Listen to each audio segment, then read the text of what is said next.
One of the ways I've been using innovations in my teaching recently is to flip my research methods class.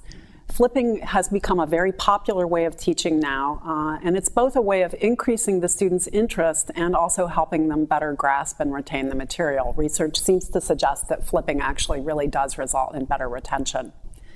Flipping essentially means having students do in class what they would have done at home and then having them do at home what they would have done in class.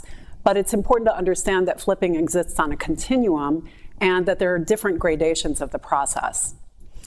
So I began flipping my research methods class this summer, and the first thing I did was to create audio slides of all of my lectures, and I did this with help from Rosanna Kowaleski at the library.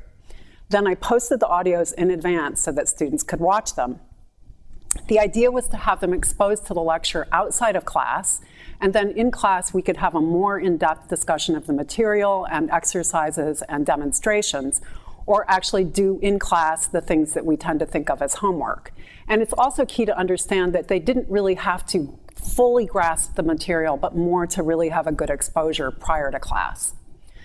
So to get the students to do this, to watch the lectures, I would usually start each class with a brief and pretty easy quiz at the start of class, and they're forewarned about that in advance. And the purpose for that is really just to prod them to watch those lectures in advance so that we really can do in class that stuff that I want them to do. Some of the things I do in class with the students is I'll have them do brief group exercises with one another to try to exercise the ability to illustrate the concepts to each other. And I find that this actually really helps them begin to understand what they don't know. And I think that that's actually really key to learning, is that awareness of what they don't understand. And other times I'll actually have them take 2 or 3 minutes and read part of an article in class. And this gives them a chance to ask me right there about what is confusing in the article.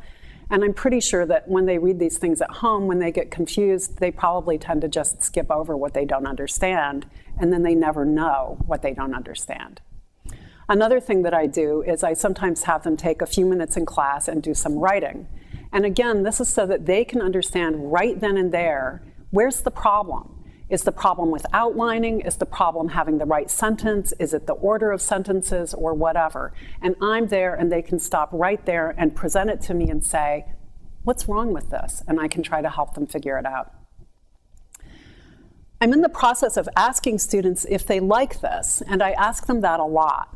So I'm still trying to figure out what works and what doesn't, and I think that their feedback is very useful. I asked them to give me very direct feedback. Did it seem like this exercise helped you understand this better? Did it seem like this exercise made you more aware of what you didn't understand? Because I think it's easy to give them an entertaining exercise, but hard to give them an exercise in which they learn. Sometimes I'll ask, was it helpful for you to just hear how other students thought about this material informally? And I usually do stop class a few times during each session and ask them to reflect on what they're doing and how and whether they are actually learning. This does seem to make them more aware and thoughtful, and I think that they appreciate that I'm trying to take the class beyond just a lecture. I heard a student say just the other day, I thought this was going to be my dog class, but this is my best class. And I have to say that that felt really good to hear that.